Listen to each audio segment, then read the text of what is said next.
If you carry a firearm and discharge your weapon in self-defense, you could face hundreds of thousands of dollars in legal fees and expenses. So carry the protection of CCW Safe, Self-Defense Legal Services membership. Upfront payment of all criminal and civil defense costs with no out-of-pocket for members.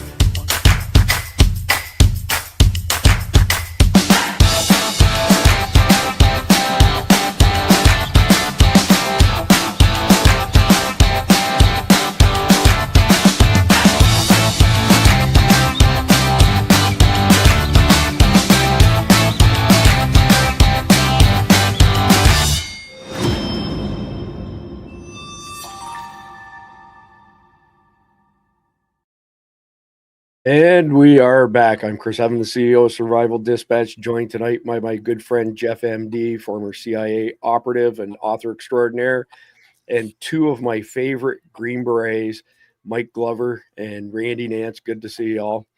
Before we jump into tonight's main topic, which is irregular warfare / terrorism being waged against us by our enemies, we've got our conflicted question of the day. Let me pull it up quickly. So keep in mind, these are set in post-apocalyptic scenarios. You work in a large hospital and the world has been thrown into utter chaos. Unable to receive supplies in the foreseeable future, the hospital's current stock will only last for days. Would you steal the remaining supplies for personal use and be prepared, or leave the supplies to be depleted by the public? So hang with us until the end of the episode, and everybody on the panel will give you their answers. We want to hear your answers as well in the live chat or the comments section below. So moving on from there, we've got a couple fake news items that we're going to touch on briefly. And I mean, you guys are going to have to educate me here. So according to Representative McGovern here, that if you combine a suppressor with a short-barreled rifle, it becomes an unregistered machine gun. These are the guys who are making the laws for us. And I must be doing it wrong because I've put a lot of suppressors on a lot of guns and not one of them has converted to an auto sear, but what do I know? 11 seconds long. Combining a silencer and a concealable short-barreled rifle with easy to assemble and totally legal parts would allow people to convert them into untraceable, unregistered machine guns. Combining a Mike Glover, your thoughts on putting a suppressor on an SBR and poof, you have a machine gun? Yeah, I'm not surprised, man. These guys have no clue when it comes to basic understanding of firearms. I mean, the laughable recent debacle was this bump stock issue that was significant, and then they got into the whether or not an SBR, whether it was an AR like pistol, whether you could fold it on itself, and they were going to ban the brace. Right. They might have even done it for a period of time. So I think when I hear things like this, it's like these guys need a basic course. They need to go to the 18 Bravo course, the Special Forces Weapons course, and just get like a week of familiarization on basic firearms. I'm watching him reading off a script, so clearly it's something that an aide has given them and they don't know what they're talking about. But Jeff, any comments on putting a suppressor on an SBR and poof, you have a magical machine gun? Well, I wish it worked that way. I'd go get one, but this reminds me is when Joe Biden said, "Oh yeah, AR-15s, you shoot a deer, it just blows all the lungs out of it, and you can't even." It's like, yeah, except in most states you can't hunt with an AR-15 because the bullet's too small. So that was a 9mm pistol that Joe Biden said it would blow your lung out. It was another one when he talked about the AR-15 and deer hunting. But you're right. In most states, you can't hunt with a 223, 5.56 because it doesn't do enough damage. 223s, we used to call them varmint rifles. That being said, now that we're on this rabbit hole, I got to ask Mike, and then I'll come to you, Randy. Thoughts on the 77 grain OTM? It's a pretty devastating round for a 5.56 from what we've seen.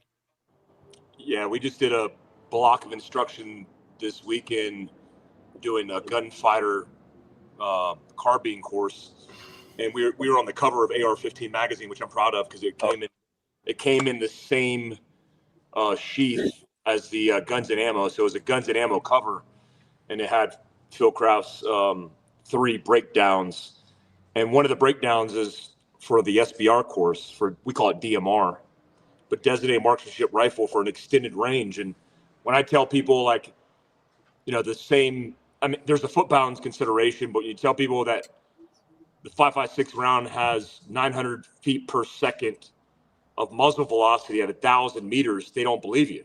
And then when you ask them the same question, if they know a little bit about firearms, about having a 45 ACP out of the barrel, what's the muzzle velocity? It's near the same.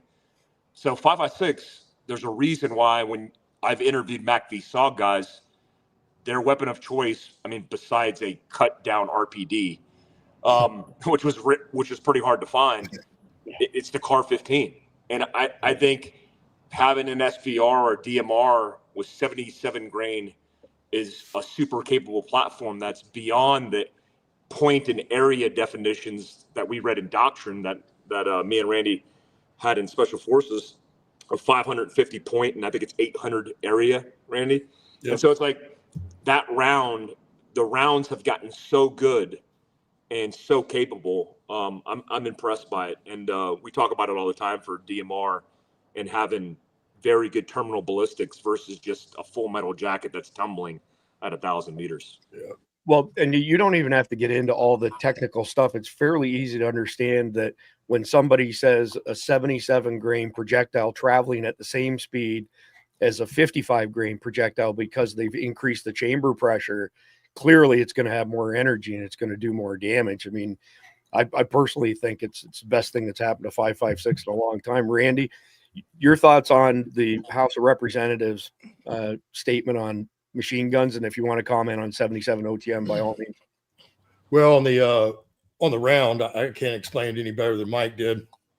And that pretty much covers it, because that is the truth of the matter. What works, the old timers have already found that out, and it's just the way it goes.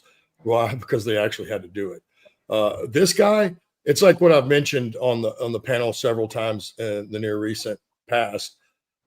It's why verbiage and language matters. Now, whether this guy knows or not, he might know, and he's just lying. But you're right; he read it off a script. Whether his aide wrote that or not, someone told them to do that. And when we're talking about congressmen or women or senators, these people are the lawmakers. So when they start changing the verbiage and the language like that, we need to pay attention, because then the next thing you know, they'll write it into law that that's exactly what it means, and then they can outlaw all those weapons. Yeah, fair statement. Absolutely fair statement. So I've got one more piece that falls into the fake news category that we'll briefly touch on. But this Zoran Mamdani, who got less than 5% of the vote from eligible voters in the Democrat primary, the guy's a complete and utter fraud, and they're trying to install this guy, right? So he's got videos of him eating rice with his hands, trying to portray himself as being raised in a third world country and poor. So his mother is a multi-million-dollar film director. He's a professionally trained actor too, by the way, just like Zelensky. His father's a millionaire, Columbia professor. He attended a $60,000 per year school where all his classmates were fellow children of millionaires. He now says billionaires shouldn't exist and pretends to understand working class struggles, even though he hasn't had to work a single day in his life and grew up in luxury. It's all an act. He's a complete fraud. Not only is he cosplaying, he's straight up lying to get where he wants to. He's not running for mayor of New York because he cares about the people of New York. He's at best doing it solely for himself, and at worst for Islamic reasons.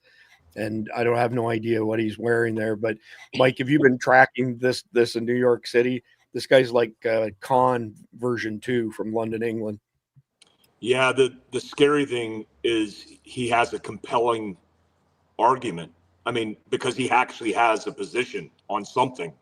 And so I think where the Democrats have failed, especially in New York City, is they failed to bring any kind of vision with actual words that mean something, like they're going to deploy into action. But this dude has all the answers.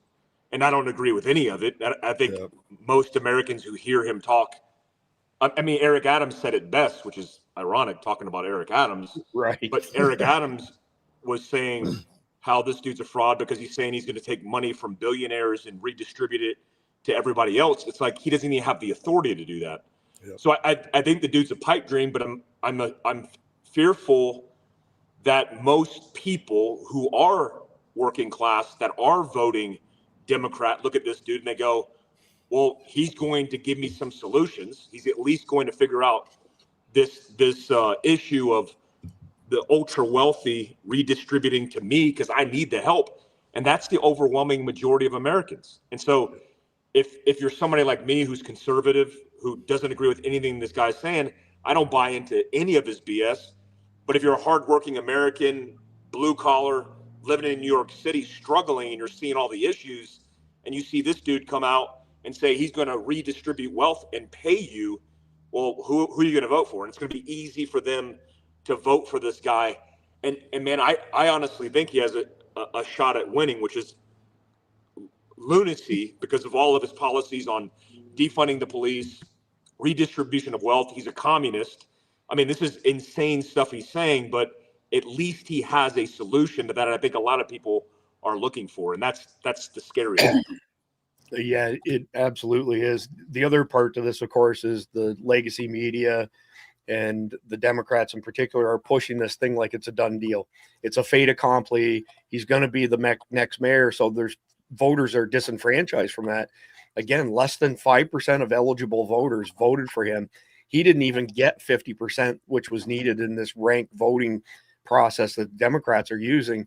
Andrew Cuomo immediately capitulated, which makes me think he had no intentions of running seriously. But they're setting this up to install him essentially. But I'll go to Jeff next and then Randy, and then we'll get into the meat of tonight's episode. But Jeff, did you catch today that Donald Trump said basically come hell or high water, he's going to make sure that he rescues New York from Zambani? Yeah, well, that's his hometown. I mean, he's got an interest there. What amazes me is, okay, New York was a hellhole. And then Giuliani came in and he fixed it. Then Bloomberg came in and he did his best not to screw up what Giuliani had fixed. So what do? They bring in de Blasio, who just sets fire to everything. And their solution to de Blasio was to bring in Eric Adams. And it hasn't gotten any better. So, okay, so if it was good under conservatives and moderates, and then it got bad under the liberals, their solution is to get a guy who's even more liberal than the ones who screwed it up last time. And it's like, do you have like nothing but short-term memory? Can you remember anything more than 15 minutes ago? And, I think it's going to be hilarious if he wins, because all the rich people are going to vote with their feet and get the hell out of Dodge.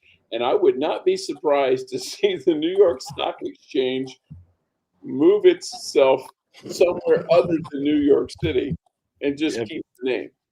It'd be great for prime property in Florida. If you got a 10,000 square foot home in Florida, hang on to it. You'll be able to sell it for a fortune in about a year. Last time we were in South Florida, I made a comment about all the New Yorkers, and this lady said, yeah, this is New York South now. We own this part of the state. The old joke used to be that Florida started at Jacksonville and ended at St. Augustine. Everything south of there was an extension of Michigan, Ohio, Pennsylvania, New York, and New Jersey. Now, apparently, it travels all the way down to South Florida. I had a really interesting meeting today with a guy that I can't wait to introduce to all three of you named Mark Bauer. UK Special Forces, SAS, ended up going similar pattern to Mike, going from Spec Ops Special Forces to MI5, then MI6, so domestic, then international. We got on the topic of what's going on in New York City, and he was telling me some of the stuff that's happened in Great Britain. He lives in Houston now. His wife's American, and they're traveling back to visit family here for a couple of weeks. Then he'll be on the podcast. But some of the stuff he described as far as how they installed Khan and 36 other mayors in Great Britain that are hardcore Muslims born abroad, none of them born in England at all. He said he doesn't even recognize the country now when he goes back to visit after all these years. It's a shame when we really need to be paying attention to that. But last word to you, Randy, on this guy in New York City. Well, Jeff, I think they're already packing. Because Mike's probably right, that some people are going to vote for this guy. Then they're going to install him, and you're the guy you just spoke about. That's correct. Because, if they get him in New York, you can start, they're going to try other cities, and certainly in the liberal cities first, where they can influence the vote, either both by just outright cheating or, conning people into voting for these people. And all I can think of is, what, to the New York people and these people that, as Mike was talking about, that are going to believe this, man, when something seems too good to be true, it really is. True. Well said. That's a good old adage. So just a quick reminder for everybody out there, if you go to survivaldispatchnews.com, sign up for a free account. That's our Substack. And you'll get our weekly watch guide every Saturday. Since we started publishing the weekly watch guide, we've doubled our views on some of the platforms because we've had people for 2 years now saying, I never get a notification when you guys publish content. So there's an easy way to fix that. survivaldispatchnews.com, sign up for the free account. So let's get into this 5th generation terrorism and warfare. So this is an article written by our friends at the Gray Man Briefing, published on our website October 20th, 2022. And I am not an expert in this topic whatsoever, but thankfully Jeff, Randy, and Mike are. So 1st generation warfare relies on the line and column as the primary formation and the smoothbore musket and bayonet as its primary weapon. 2nd generation still relies on linear fire, but with the genesis of maneuver emerging and the single shot bolt action rifle, as the primary weapon. 3rd generation uses basic infiltration techniques to bypass enemy defenses, as well as defense in depth with magazine fed bolt action rifles and machine guns as the primary weapons. 4th generation modern insurgency and counterinsurgency, which features states facing off against evolved, technologically sophisticated insurgents who use terrorist attacks to strike directly at the vulnerable points of modern nations. The use of advanced ballistic computer-driven assaults are common. So that would be both Randy and Mike being GWAT veterans, and Jeff as well served in Afghanistan while he was with the CIA. I'm not even going to attempt to describe 5th generation warfare. I'm just going to go straight to you, Mike, to kick it off and explain what 5th generation warfare / terrorism, what is it? Oh, man. Well, look, I think Ukraine. So let's just do some reflection. I used to work with DARPA when I was in Special Operations Command for a period of time. I did T&E with DARPA. I just recently interviewed CW4 Bill Thompson, who started Spartan Forge. Interesting guy because he has a background working with the DIA. He's an EW guy, electronic warfare guy. Yeah. He would have been a guy as an enlisted guy that would have led our entire troop or our entire assault force to a target, directionally finding a signal intelligence hit, a cell phone, with an RF comms piece. It could be a Thoriya. It could be some signal intelligence that he was tracking, directionally finding, and then we were whacking the bad guys. That type of warfare still exists, but he worked for DARPA as well, and we were doing special T&E for drones. And I was telling people, this is probably 15 years ago, and I was telling people, drones is the next thing. We're not paying attention to it. We're not focused on it. Whenever I brought it up in command unit briefs, like to the unit commander, they were just like, yeah, that's not a priority now. Recon's a priority, and local recon at that. And I'm like, dude, you guys are going to drop the ball. And eventually we did. And interestingly enough, when Ukraine kicked off with Russia, I was involved with some friends in basically hacking DJI drones and utilizing them for moving them to do unconventional clandestine warfare across the world, across the globe. So when I think about this 5th generation and the evolution of it technologically, you know what scares the hell out of me is, you ever seen the Chinese drone shows where they have the drones doing You could geolocate 1,000 drones to hit a specific target. You could program an algorithm that detects movement where each one of those drones is tethered to a human being. Then you could launch 1,000 drones in the direction of an assault force, and every drone could be designated and then have the programming to adapt and evolve and go, okay, this dude that we lock is no longer here, finding a contingency target, and it hits a vehicle or it hits another guy. Think about what that would be for the warfighter on the ground doing 4th generation GWAT, sending containment, rolling up an assault force, landing a helicopter 2 to 3 kilometers away, doing the walk, whatever it is. None of those tactics will work against a formidable foe that has drone, AI, emerging technology. And lastly on it, just one thing I really think about is Mossad, and I've worked with Mossad and other elements of Israel's deeply embedded intelligence agencies when I was in special operations. A guy came in, a troop commander came into my room and said, hey, see these 2 dudes? And I looked at the guys and I went, oh my God, they look like Al-Qaeda. They don't even look like Al-Qaeda. They look like Yemen operatives. So not even like the high level, like coming out of Libya, 6'1", looking jacked. These dudes were like 5'5", had unibrows, looked like they just came out of the hinterlands of Yemen. And he's like, whatever they want, you give it to them. You help them out. And I'm like, okay.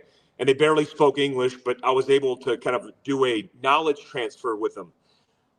My fear is that for the future, we are not prepared for this technology that's emerging right now. And what I've seen, and I can't, there's some elements that I feel it creeping towards my mouth, and I'm like, oh, you can't talk about that. Some of the things scare the hell out of me. And I know for a fact that the things that we're doing now as a country, because of our acquisition process, our military acquisition process for the big army is 5+ years. For Special Operations Command or Special Forces Command, it's 3 years. For the unit in their combat development organizations, it's a year. These guys are operating by the day and evolving. Yeah. We can't afford not to, and I think we're already behind, and it really scares me. And so I think what you're bound to see is the immersion of that.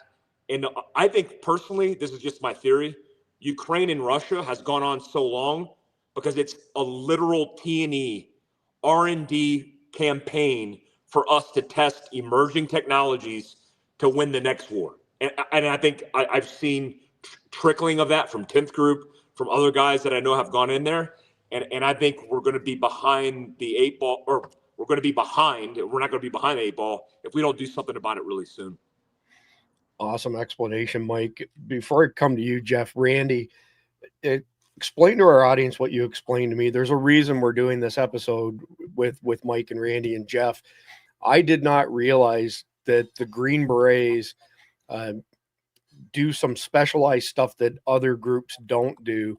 And when Randy explained that to me, I thought, we've got to do an episode on this. So Randy, explain that, like the intelligence side of Green Berets and everything you shared with me before. Well, one of the things Green Berets do are force multipliers. It's one of the things we're most famous for. So that's when we go in, like when we went to Afghanistan, certainly those first 3 months, there were no conventional units on the ground. So nobody owned the battle space. And so we have free reign and we force multiply. And what that is, it starts with you building out a network of the indigenous folks. And through that is, all kind of intelligence gathering. That's what you're doing. It's one of the things Green Berets do.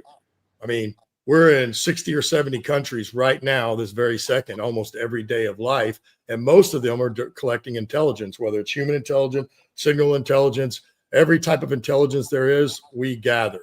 And there's a school for, get levels of this stuff. And, it's, as you mentioned, it's why a lot of guys generally will end up in the agency. A portion of us always do for that reason.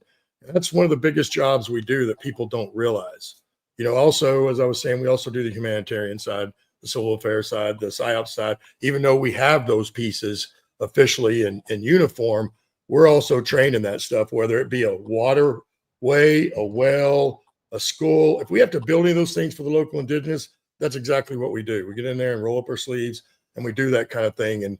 And I mean, I could sit here, we could go all night on what we actually do. But as I was saying, it's the only soldier on the planet that is we're trained in the 360-degree bubble, not just of combat, but the whole ball of wax. And there is no other soldier on the planet not even in our military or any other military that has that level of training. I appreciate that, Randy. By the way, I reached out to our friend Doc Pete to see if he could pop in tonight, but he's pretty busy. You know, he's fixing to run for governor of Texas. I was asking him if he'd jump on board, because then I could have said I've got my 3 favorite Green Berets on tonight's episode. So, Jeff, I want to come to you to pick up where Randy left off, especially in Afghanistan. You've shared some of it with us in the past, but how you built networks and gathered intel while you were there. Well, yeah, I mean, it's all about humans. Well, there's the technical, there's the drones and all that. And then it's recruiting people, because there's some stuff you can't get from satellites or intercepts or anything else. You have to have the person who knows. So you've got to recruit those people, run them in place, have them go back in there. Something Mike was talking about, the procurement timeline. There's the official procurement timeline, and then there's the unofficial procurement timeline. I remember I was in Afghanistan in 2002, shortly after the whole thing kicked off. And there was an issue we were having. I can't go into great detail about it, about the lethality of a weapon we were using. It was a weapon that was being repurposed. What we were using it for wasn't what it was designed to do. And we weren't getting the lethality out of it that we needed. And so, we approached some people who were really, really smart and said, here's our problem, fix it. And they go, well, what's our budget? What's our timeline? Budget unlimited, timeline as soon as fucking possible. Excuse my French. We had that thing in theater 2 weeks later. Wow.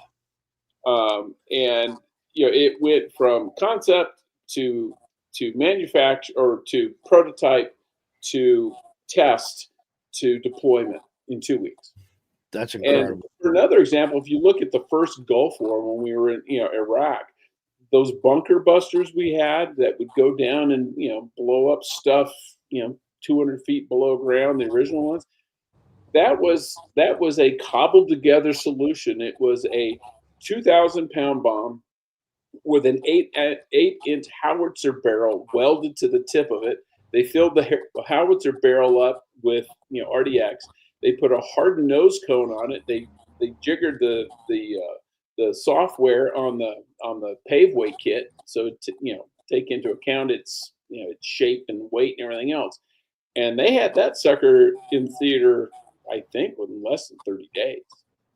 So when there's a need, we've got some really, really smart people. If you get out of the way and don't hit them with a bunch of BS rules and regs and just say, get it done, they can get it done.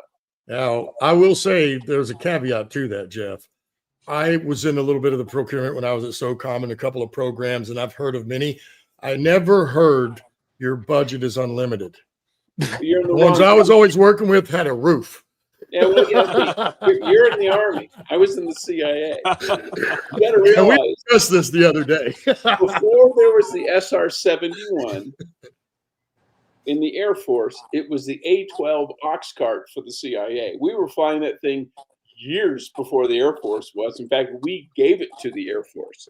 So, and thing is, they didn't go to, it was the Lockheed Martin, I think it was Lockheed Martin Skunk Works.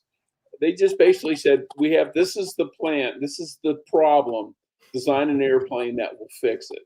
And they did. Now, we didn't sit there and count paper clips and say, well, I don't know, if you need it, you need it. And apparently y'all didn't crash it either or get it shot down. Somebody else never lost one. I have they it on have been authority. lost due to engine failures and stuff, but we never lost one. Yeah. I have it on authority that it's at Area 51 and was designated a UFO. Speaking of bunker busters, Jeff, I was actually one of the fake news stories I was contemplating opening with is I've always got legacy media playing over here on the other side of my office just to hear what they're saying. And there was a nonstop stream of so-called professionals today on ABC News saying that there's no proof that the bunker busters did anything in Iran. And there were supposedly some semis outside of Fardo the day before. And they're saying those semis, they took all of the enriched uranium out. And it was, I mean, it's terrible. It's how fake it is. But anyway, I didn't choose it because I thought this, the other topics were better. But moving on from there, so this website here goes into great detail on discussing fifth generation warfare, and I'm just going to read a couple paragraphs of it, and then I'll come to you first, Mike, as far as how this stuff is not just in our arsenal, but is being used against us by our adversaries.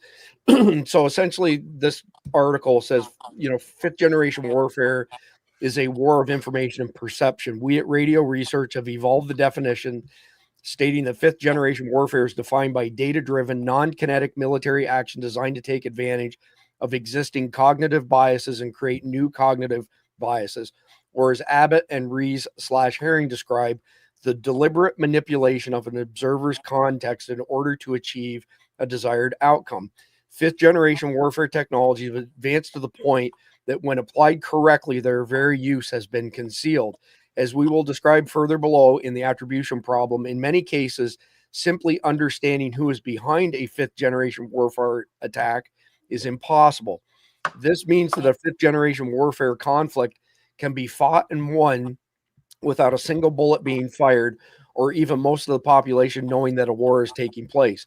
The following technologies and techniques are often associated with fifth generation warfare. What's important to note is that these technologies may be used to heavily influence or completely remove the need for kinetic combat. So, number one, misinformation, being data-driven, deep fakes. Number two, cyber attacks and honeypots. Number three, social engineering. Number four, social media manipulation, data-driven. Decentralized and highly non-attributable psychological warfare, memes, fake news, etc. Mass surveillance, open source intelligence, commercially available social media analytics, open source and gray market data sets, commercially available satellite SA imagery, commercially available electromagnetic intelligence, cryptographic backdoors, and the last one, electronic warfare, with the rapid reduction in cost and availability thereof, open source encryption, DeFi, community technology, low-cost radios, SDRs, quantum computers, unclear if being used at scale just yet. Abbott finished his description of fifth generation warfare quite elegantly, quoting Clarke's third law: any sufficiently advanced technology is indistinguishable from magic. So in summary, fifth generation warfare is a war of information and perception, targets existing cognitive biases of individuals and organizations, creates new cognitive biases, social engineering, is different from classical warfare for the following reasons: focuses on the individual observer / decision maker, is difficult or impossible to attribute, nature of the attack is concealed. So that's a mouthful there. Mike, give me your thoughts on those aspects of fifth generation warfare, the information and data side, and how it's being used against us, in particular by China, Iran, Korea, and some other adversaries. Yeah, the first thing that comes to mind is that term cover for action. And I learned that as a Green Beret, going to the ASOT level 2, and then obviously in the CIA, it's near part of the fabric of the job. The action in this case is all lined out how you line it out. It's what Randy actually alluded to when we have cover for action or access and placement to operationally prepare the environment. I mean, it's what Green Berets do, but we don't do it overtly. I mean, we do it overtly, but there's a reason that we're there doing a medical, putting Band-Aids and bacitracin on kids, but also talking to the locals to start developing an intel picture and operationally preparing the environment for potential conflict. Then you have all the subsidiary units that have basically become now the main efforts, like psychological operations, clandestine operations, covert action. All of these elements that I've seen in the 17 organizations, I think there's 17 now in the IC, in the intelligence community. I used to drive around the DNI when it was was it John? Who was it, Jeff? John? Not Brennan. Not John Brennan. Brennan? It was, Oh, God. whoever the DNI was back in the day when I drove around as a GRS guy. But I used to think to myself, like, you have this thing that we do in the battlefield. We wear a uniform, we wear the Green Beret, we're interacting, interfacing. But that's not the point. That's not actually the campaign. The campaign is everything that you don't see. And so what's happening now is near peer, which is a coin term used in the last decade. You're fighting people who have the same capability and now have an instant, massive portal of the internet, social media, and everything else that's interfacing the world that they're utilizing and take advantage of. So their learning curve is a lot more steep. And, I thought about something when you talked about Iran. I think, Randy, you were hit with an EFP, right? Like a shape charge. Yeah. Yes. No, yeah, I was in country when you were blown up. Yeah. So it popped in my mind because you talked about Iran. And we're talking about dropping bunker busters on Iran, where the advertisement, I was a JTAC as a sniper in Special Forces, went through a special program where they wanted to make all snipers in the CRIF, they wanted to make us JTACs because we're there. Why have an extra guy, like a controller who doesn't have a sniper rifle, just give it to us, which was a bad idea because I sucked at it. It was a hard job. But I almost failed that school. I went to SOTAC, Special Operations Terminal Air Control School. And there's open source, what you hear, 200 feet, it detonates and it can penetrate. That number is not the actual number. And there's a reason for that. And I think when people say we attacked Iran and we didn't actually penetrate, the foreign minister came out today and said they destroyed the nuclear facilities. They basically destroyed them where they're not repairable. And that might be a PR thing, whatever. But when I hear America's media going after Trump because it's one of those things just to go after him, I think Secretary Hegseth said he used a coin term that was actually pretty good, where he's basically saying, all you guys do is go after Trump. And you do it so much so that you neglect the fact that national-wise, we did something successful. And these B-2 bomber pilots, the 19 pilots that went into this 30-plus hour op, did something significant. But you're going against the grain. Why is that? I instantly think it's a PSYOP campaign. There's infiltration, whether it's the Soros, who's providing the financial support, who's sending the email to say, this is not what we're doing. We're not supporting this this administration. And then the producers produce the psychological information campaign. It's how they're winning. Because now on the forefront, what's more significant is the long game. And every adversary is playing the long game. When I was in the CIA and in Yemen and was watching the Chinese, like Fraggle Rock, build up all the infrastructure, doing trade deals for mining all of their resources, I'm like, why aren't we doing that? And so we've been so behind because we've been tied up in this GWAT thing, doing this thing, circling the drain, while the rest of the foreign adversaries who are really low IQ when it comes to like this type of activity have now caught up. So all of the clandestine covert action that we've worked so hard to build up behind the scenes, they've caught up. And I think more so than ever before because of their access and their commitment, where they have troves of farms of people dedicated to put out false information and manipulate everything. I'm like, oh, so there is a potential, like we're gonna lose the information campaign. The IO campaign is going to be lost. And if you lose the IO campaign in the short term, it might feel good to get the victory in the gunfight, but that's not what we're fighting for. We're fighting for our children's children.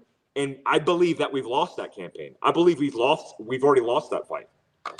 Well, Jeff, I'll come to you next, and then Randy, and let's build on what Mike just shared. So just a quick thing that caught my eye on this article, which is a separate one.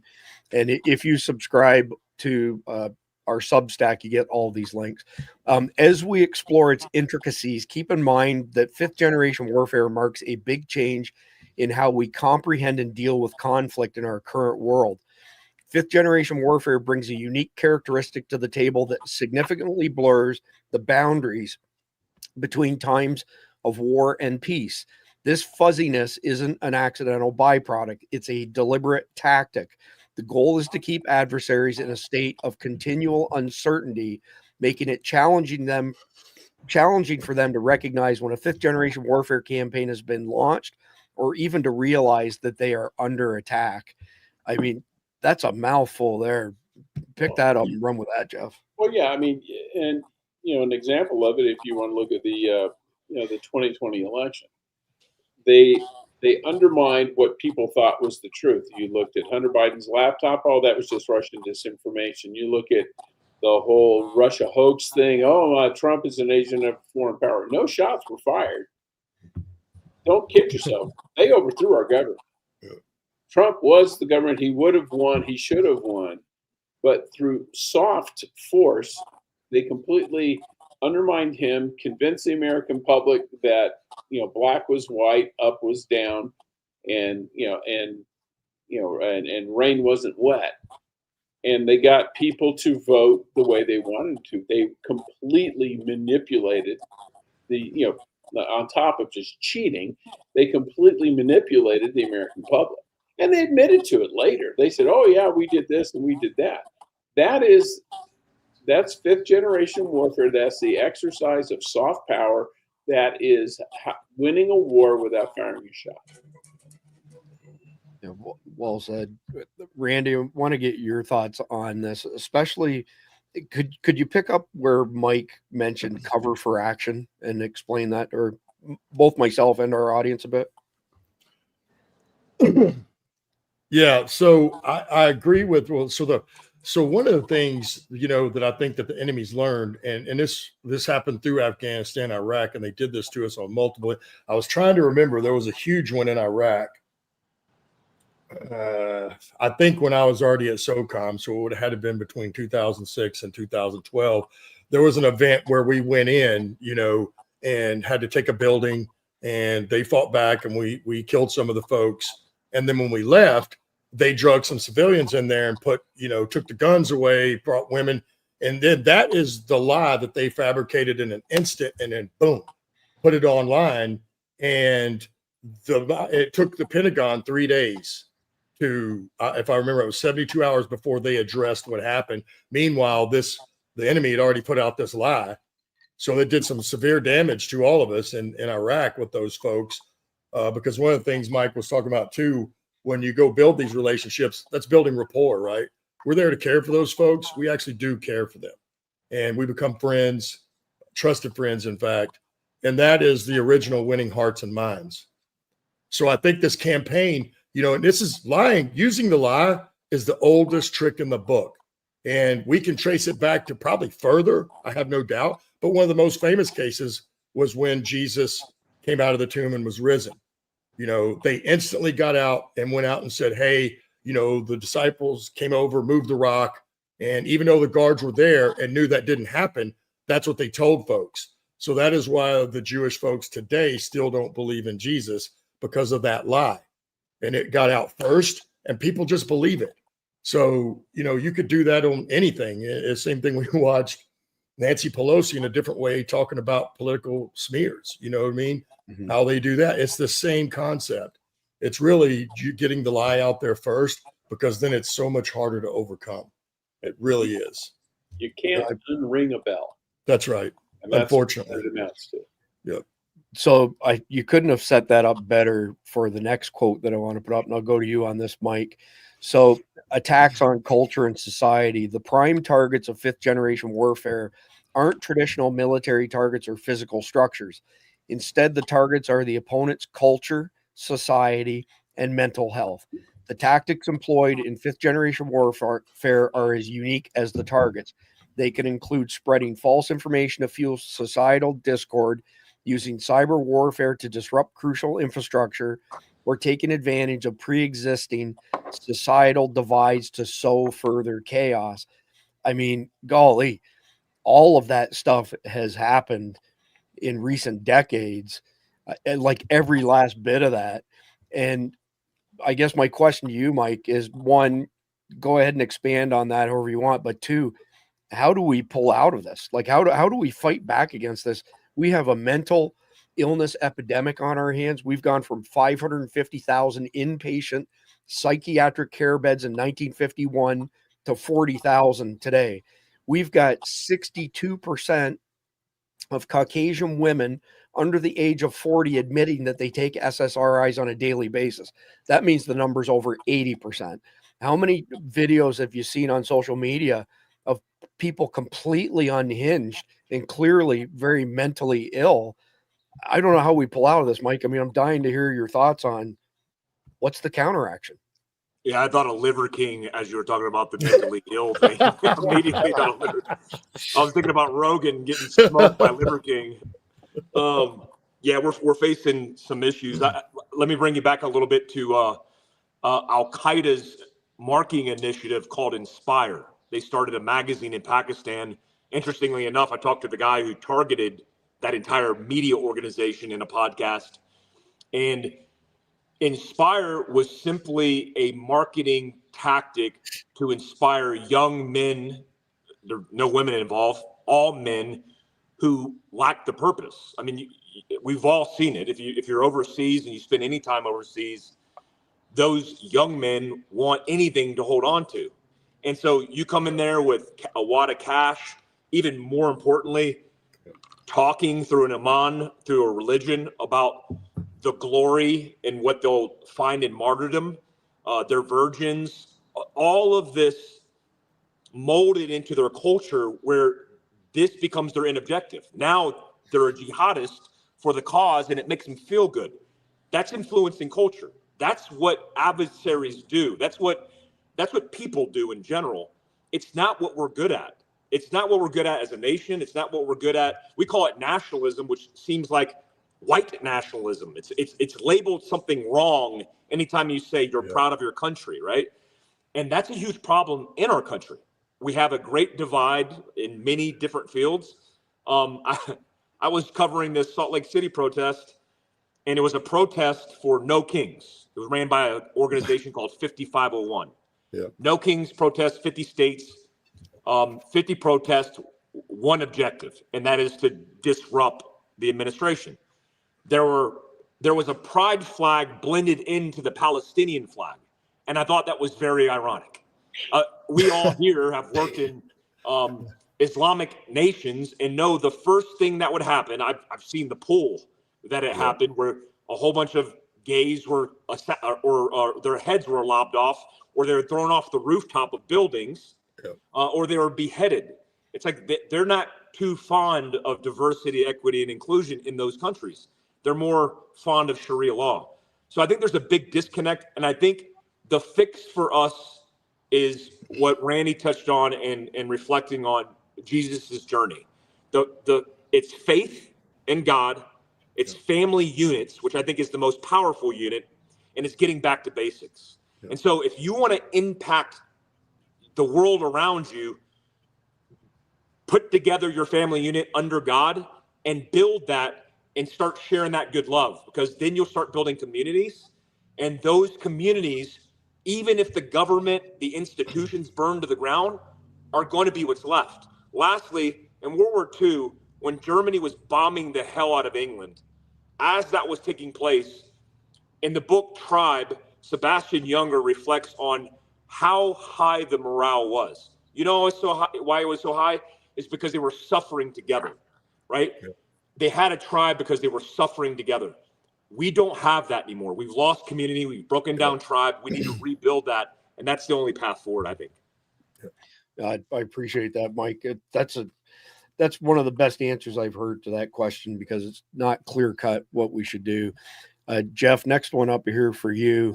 This is interesting because this speaks to the social engineering piece of it. So fitting a 5th generation warfare puzzle piece into a 4th generation playing field. While warfare has a long history of psychological operations and propaganda conflict, going online has accelerated psychological warfare, reducing the feedback loops to milliseconds. Yeah. Facebook product teams have a word for this: dopamine loops. In the world of big tech, you can build, test, deploy in a matter of minutes.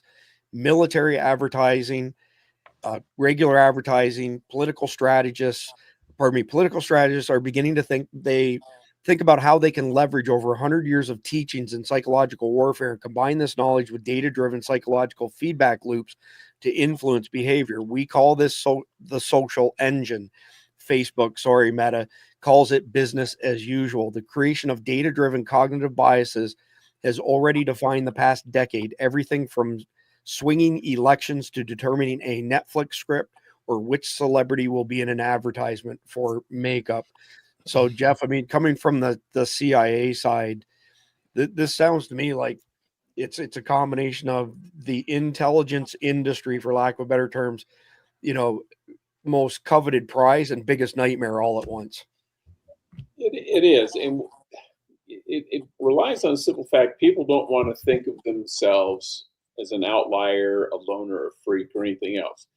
They want other people to reinforce their worldview, their opinions, or anything else.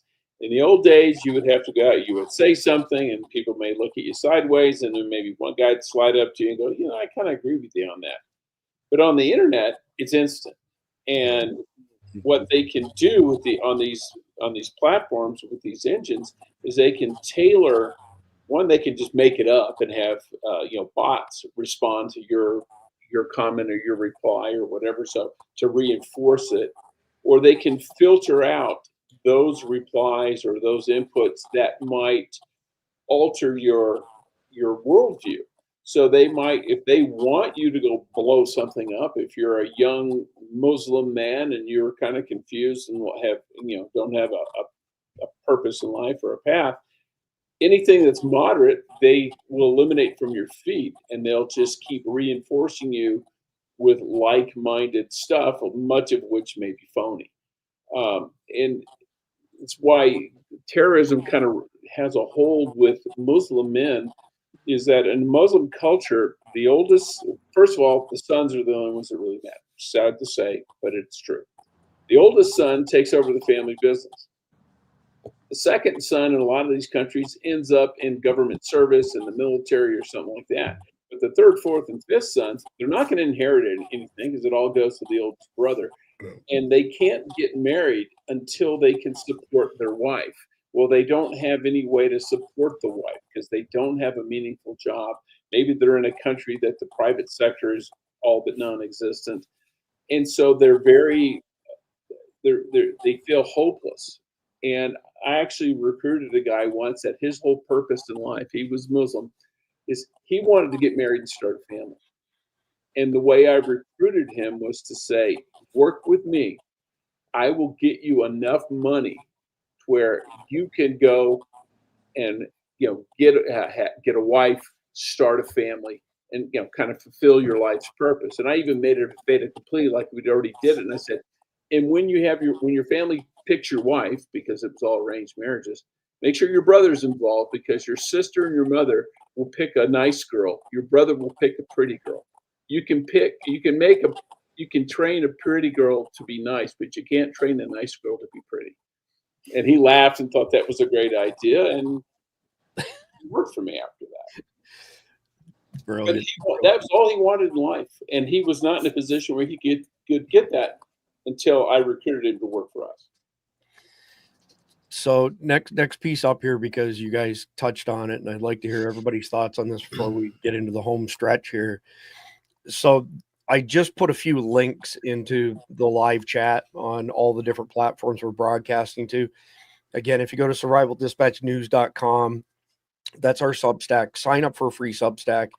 You get daily situation reports, you get weekly watch guides, etc. But Randy, on the topic of PsyOps, and again, until you mentioned it to me last week, I didn't know that Green Berets were involved in the PsyOps side.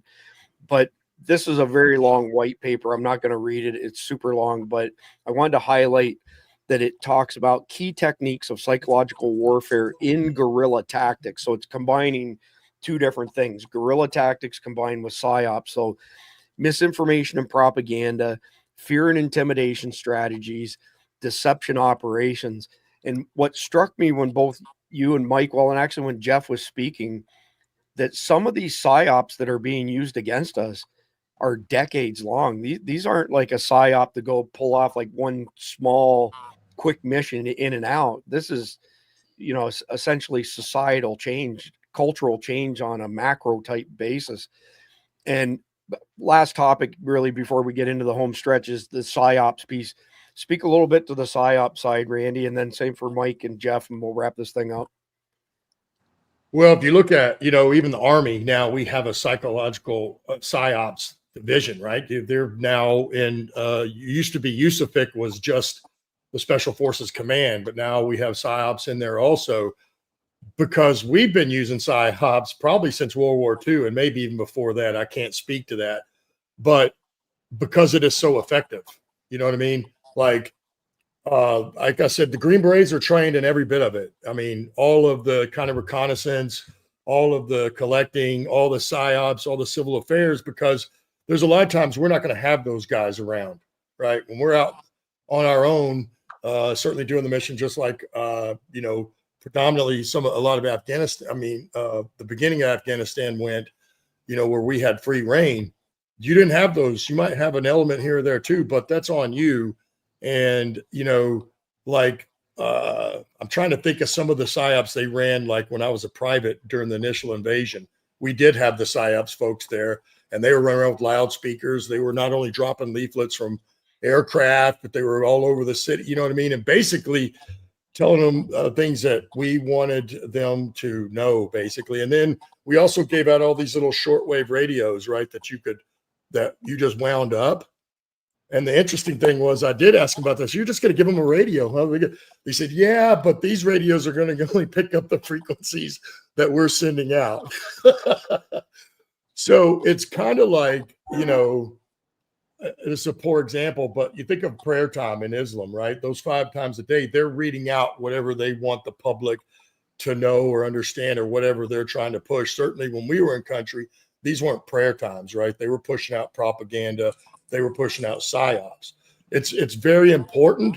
And, just to highlight how important it is, you look at what we've talked about, what's going on in our own country right now, where half the people don't even know what's going on. They'll believe anything. New Yorkers wanting free stuff and stuff redistributed are about to elect a Muslim communist as mayor. That is how important PSYOPs is, because without PSYOPs, none of that would have happened. None of that would have happened. And it's prolific, really, the amount of PSYOPs that are going on. And I think that, just like what Mike talked about earlier, our enemies who used to be very low intelligence on this stuff and very little capability, we just given them the last 25 years to catch up and to get smarter on this stuff, and they have. So, we're going to have to step up our game. I think he's right also with the drone piece, right? I think I've been telling people probably since 2017, when people want to start, well, how do we fight back? I mean, we can't have a revolution. We can't let them take our guns. I said, here's reality. And I said this in 2017, which he said earlier. I said, it doesn't matter how many AR-15s, it doesn't matter how many rifles we have, because right now we already have drone technology. And at that point, there weren't any really that we knew about that were armed, although we know there was. Publicly, there weren't really any armed ones. I said, but believe you me, the components are already there. And if you don't think in a second that we did this little uprising with all these rifles and tried to start an actual revolution, that you wouldn't sweep millions and thousands of them drone swarms everywhere, and they would be armed drones at this point. So, back to the psychological piece, we wouldn't be in the boat we're in right now with half the country if there hadn't been a psychological operations pulled on us. Yeah, that makes a lot of sense. And before you take a swing at this, Mike, I just want to throw a couple things in for everybody's consideration. On the drones, Mike Sterling and I started warning about drones a couple years ago, and people called us fear mongers. And the software that Mike was referring to for the light shows, that's open source software. And when it was first released, it's called Drone Swarm.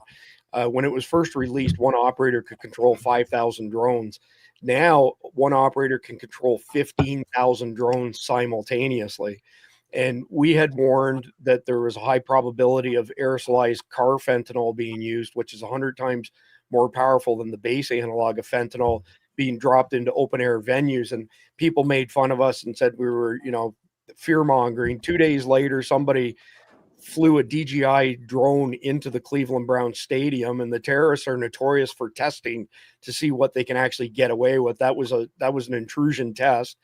And then several days after that, there was an RFP on the cover of SAM.gov, supplyandmanagement.gov, where all federal contracts are awarded and managed, asking for RFPs, requests for proposals on EMP rifles that would be capable of taking the circuitry out from drones, but leaving enough that they could still gather intelligence from them.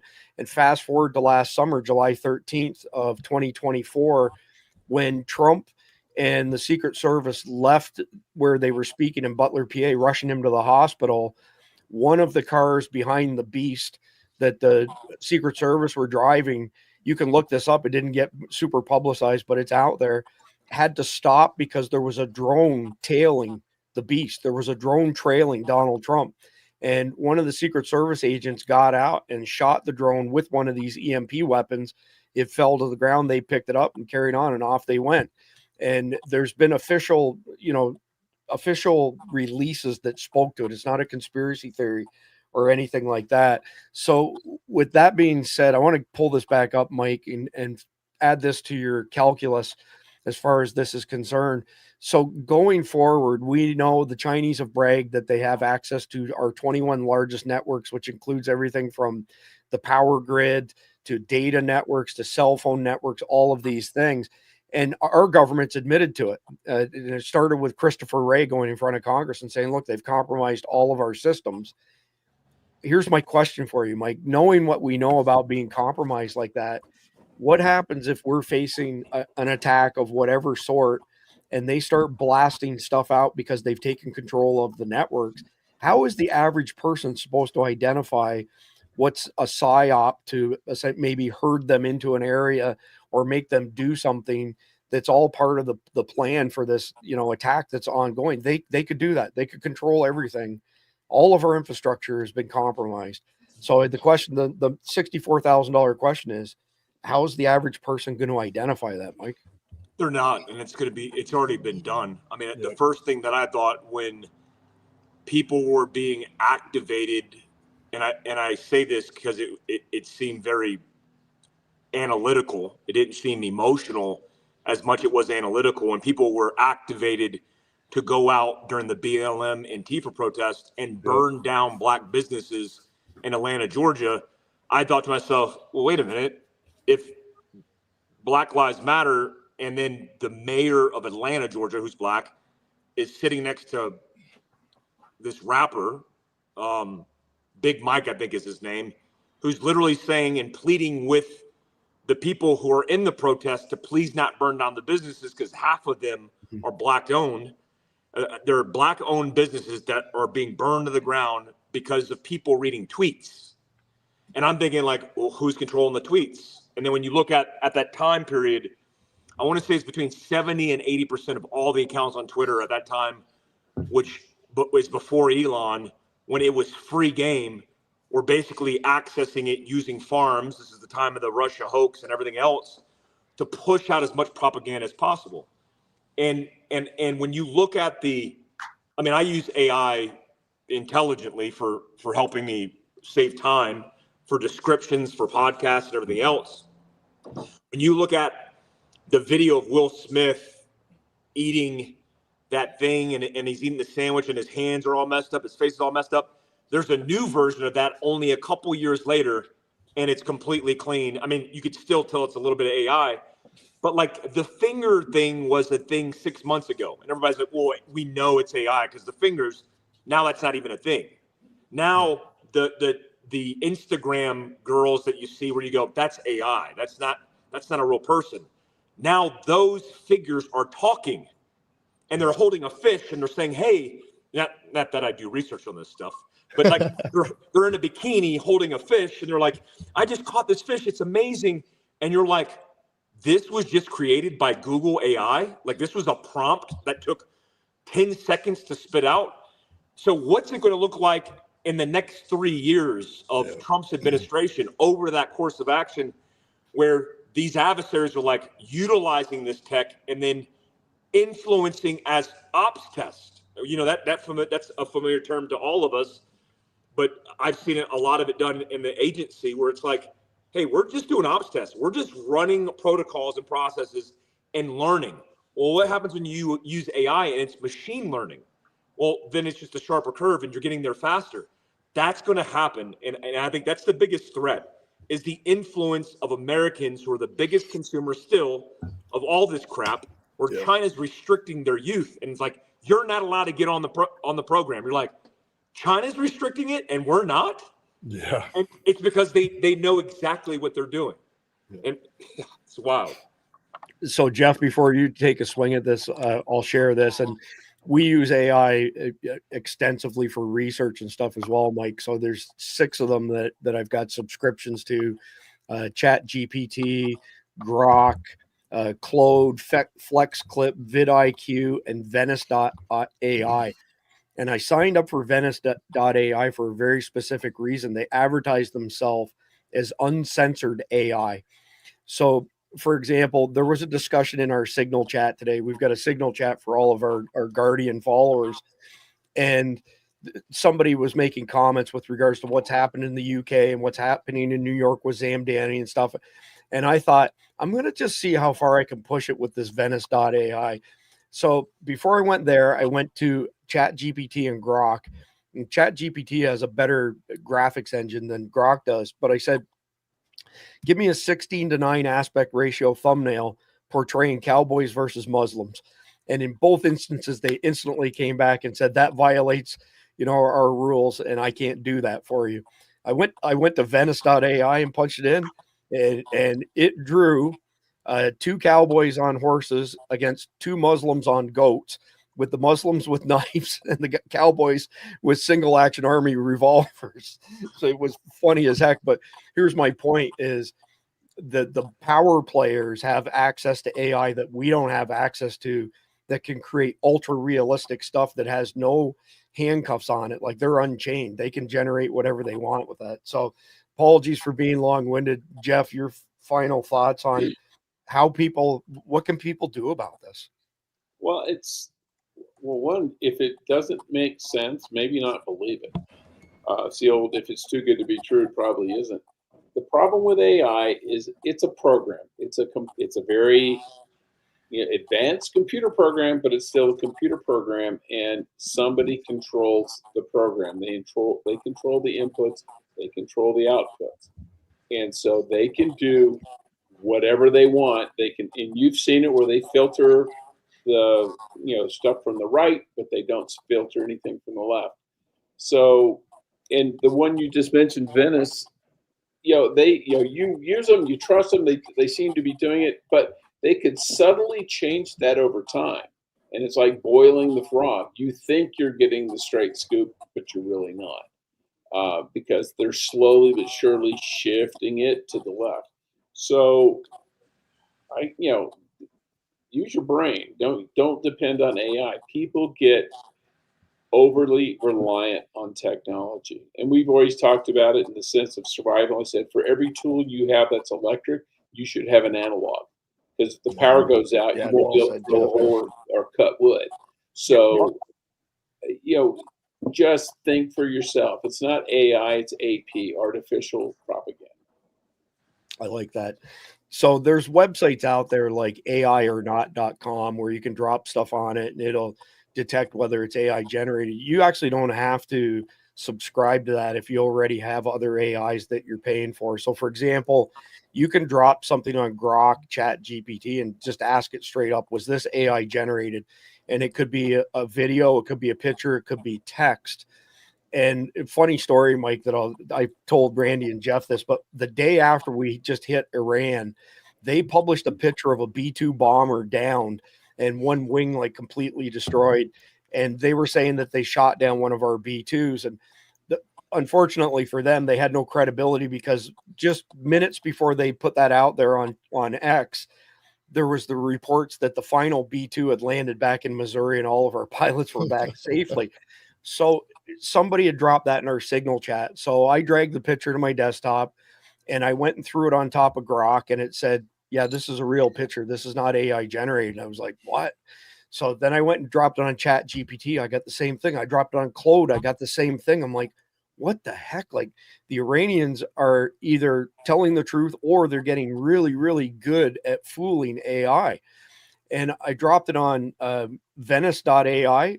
It came back, I think, in like 3 seconds flat and said, this is a B-2 bomber that crashed on landing in 2008 in Guam. And the Iranians had just tried to repurpose it. Yeah. So my point out of all of this is I don't have any magic wands here or panaceas, but I would tell you this. If it doesn't smell right, if it doesn't pass the smell test, drop it onto any AI and ask, is this AI generated? And so you could see something that looks like it's human generated, for example, but AI does some certain things that are tells. If you ask AI to write an article, for example, almost every sentence will be the exact same length within 1 or 2 characters. It will also insert long dashes as separators between words. Nobody uses those long dashes, but every AI does. So there's certain things like that you can key in on. But again, if there's any question in your mind, just drop it on an AI and say, is this AI generated? It might come back and say something like, well, it's 93% AI generated. That's enough for you to know it's BS, that it's not for real. So anyway, super interesting topic, and I'm sure it's not the last time that we're going to be discussing this. I want to share the audience story of the day, or the Guardian story of the day. This is from Andrew, and he submitted this. And let me pull up the video because this is pretty comical. So this short on YouTube is titled "Bro Brought a Knife to a Gunfight." And it's pretty comical. It's short. I may end up letting it play back to back a couple times just so you can get the gist of it.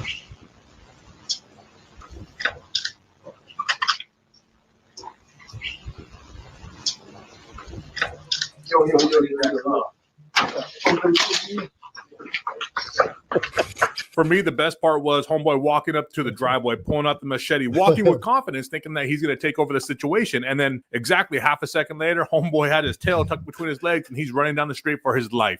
Beautiful video. Love it. We'll just play the beginning one more time.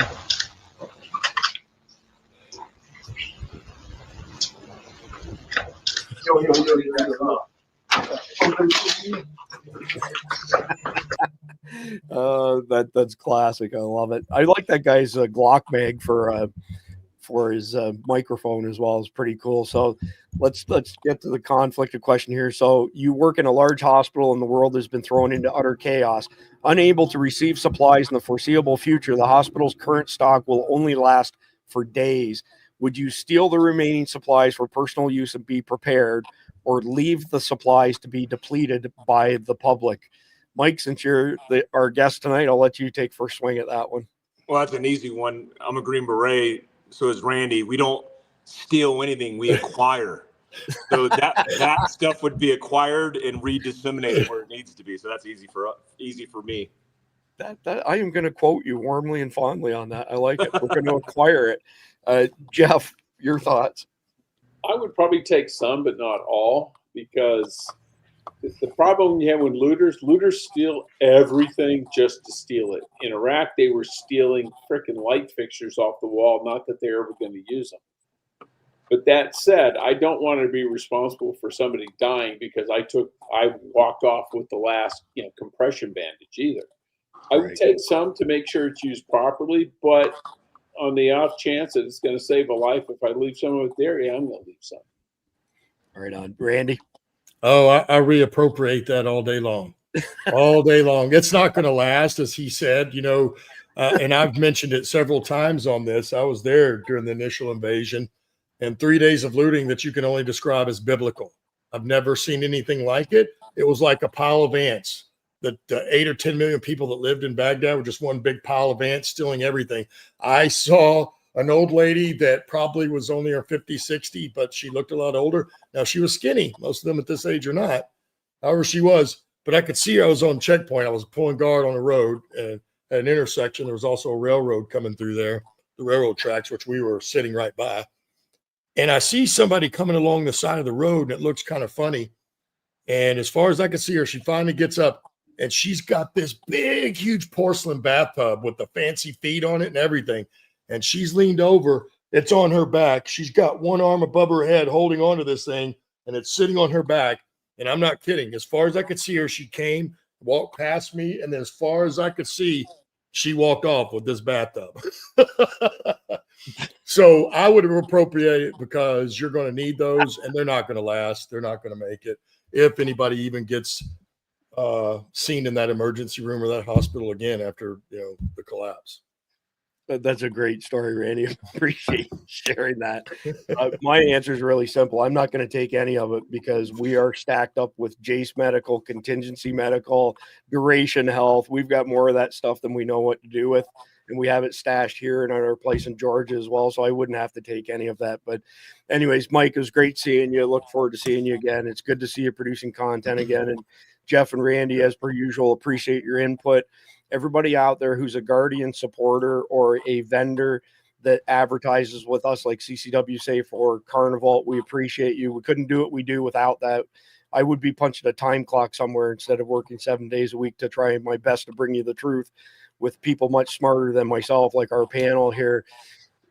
If you want to make sure you get all of our content, go to survivaldispatchnews.com, sign up for our free membership.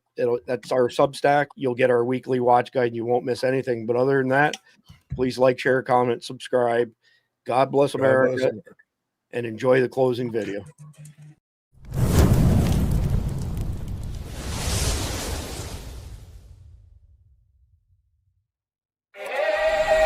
You tearing down statues, trying to rewrite the truth. Poisoning the minds of our country's youth. Preaching division daily in every class, while hiding your face behind that COVID mask. You burn the flag and then you call it brave. Disrespecting our soldiers, that's a hero's grave. You want the guns gone, the borders wide. 80 million racists, man, the left is a lie. You came through the gate, said you want a new life, said you fled for fear. Now we're paying the price. Now you march in the streets, spreading the hate, spit in our face, call us KKK. Yeah, cause the world is on fire, God.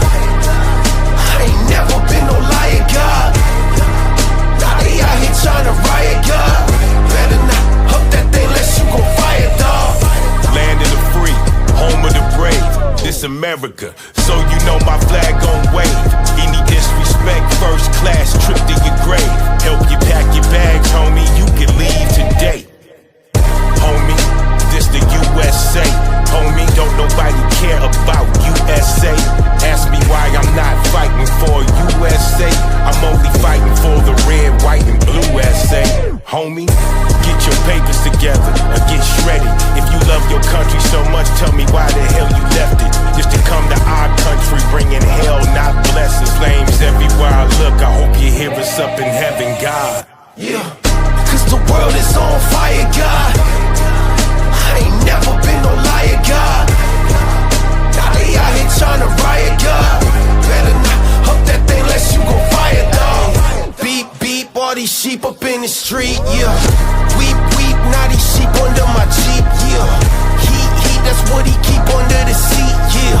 And if it's you or me, it ain't gonna be me, nah. I don't play these little games that the left playing. Standing in the traffic lanes, you get left laying. Play them games, win them prizes, you know that saying. FAFO, stay the F out of the USA. If you hate it here, I'm just trying to make it clear how stupid it is to leave your country, bring your flag and wave it here.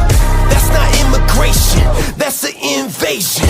If it isn't, why the hell I see a flag in flames then? Yeah.